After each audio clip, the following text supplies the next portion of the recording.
यदा यदा हि धर्मस्य ग्लानिर्भवति भारत अभ्युत्थानमधर्मस्य तदात्मानं सृजाम्यहं परित्राणाय साधूनां विनाशाय च दुष्कृतां धर्म संस्थापनार्थाय संभवामि युगे युगे। जय जगन्नाथ।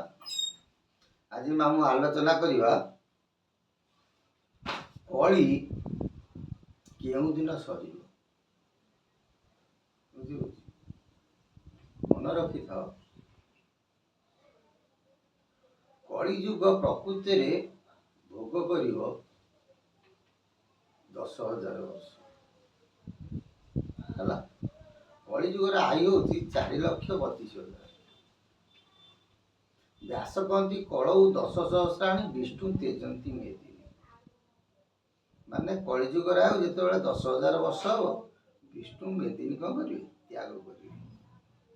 ताने सेतेबेले पृथ्वी बा मर्त्यमंडल गोटे महाभयंकर खंड प्रलय सृष्टि हम। किंतु महापुरुष अच्युत कहती कली 10,000 भी भोग कर जितेबले कलीर आयु 5,000 गोटे बयस मनीषर जमी 120 वर्ष आयुष कली जुगे 60 वर्ष गले तार मध्यम स्तर पलि आसो। 61 हेल्ले कौन धीरे धीरे तार बल भांग से हिसाब से 5,000 वर्ष हम तापर 5,000 वर्ष पर कलीर कौन हम धीरे धीरे बल कौन हम भांग यथा धर्मर कौन हम उदय हम। ये जो घटना घटो ये केवे घट महापुरुष कहते 56 अंकरु बुझे ना सत्य कली कौन हम प्रवेश कर। सत्य कली जमी द्वापर जुगे द्वापर जुग थिला कली भोग कला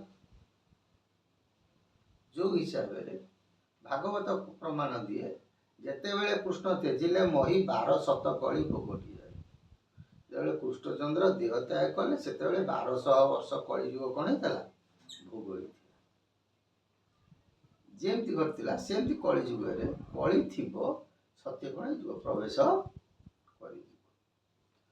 महापुरुष अच्युत भाषा जो 56 अंक भोग कर कौन हम सत्य कली स्थापन बुझीगला ना।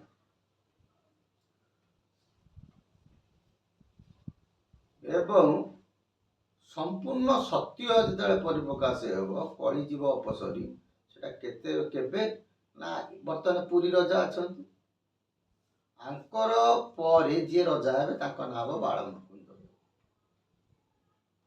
महापुरुष अच्युत भाषा सी कहती अमर जुमर संहिता बाल मुकुंद सलिया हम शेष से ही दिन कलिजुग संपूर्ण माने मुकुंद देव रजा थे सलिया बोलते नोटी देले 42 अंक हो समय जो कली अपसरी दिन कौन थी कौ मास शिवकल्प शास्त्र देख अच्युतंकर से प्रमाण दे वैशाख शुक्ल अष्टमी गुरुवार दिन से ही दिन कलिजुग हो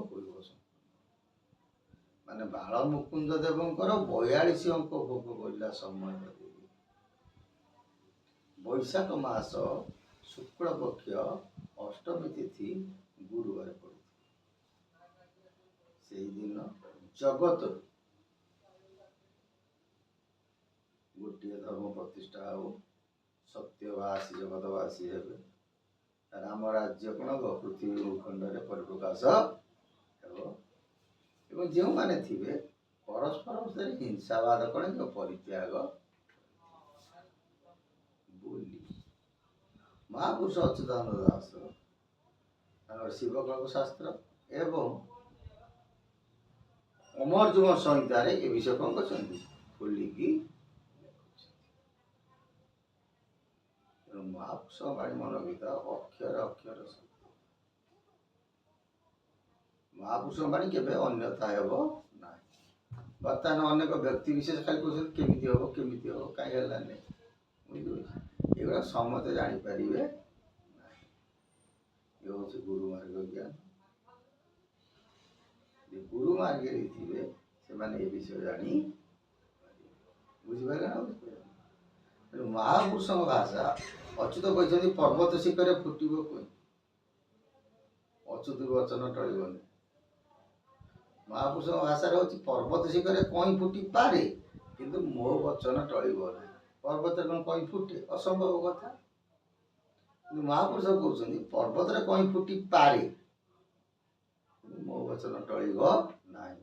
ସୀତା ଠାକୁରାଣୀ ଅସତୀ ହେଇପାରନ୍ତି, ପୂର୍ବ ଭାନୁ ପଶ୍ଚିମରେ ଉଦୟ ହେଇପାରେ କିନ୍ତୁ ଅଚ୍ୟୁତ ବଚନ ଟଳିବ ନାହିଁ। ତମେ ଦେଖ ମୁକୁନ୍ଦ ଦେବଙ୍କର 42 ଅଙ୍କରେ ବୈଶାଖ ମାସ ଶୁକ୍ଳ ପକ୍ଷ ଅଷ୍ଟମୀ ତିଥି ଗୁରୁବାର ହିଁ ପଡୁଛି। ବୁଝିପାରୁଛି? ଯଦି ଏକଥା ପଡୁଛି ତାହେଲେ ମହାପୁରୁଷଙ୍କ ବାଣୀଟା କାହିଁ ସତ୍ୟତାରେ ପରିଣତ ନ ହେବ? ସେ ପର୍ଯ୍ୟନ୍ତ ଆମକୁ ଅପେକ୍ଷା କରିବାକୁ ପଡ଼ିବ। ଇଏ ଆଇ ମା କାହାଣୀ ନୁହଁ ଯେ ସାଥୀ ଆଦି ମହାପୁରୁଷ କହିଛନ୍ତି କାହିଁକି ହବ ନାହିଁ। ଏବଂ ଏହି ବିଷୟ କେଉଁମାନେ ଜାଣିପାରିବେ ପୂର୍ବ ଏପିସୋଡ୍ ଆଲୋଚନା କରିବା। ଜୟ ଜଗନ୍ନାଥ। ସେ ପ୍ରଭୁଙ୍କ ସଦିଚ୍ଛା ପୂର୍ଣ୍ଣ ବୋଲ ଆନନ୍ଦ ବା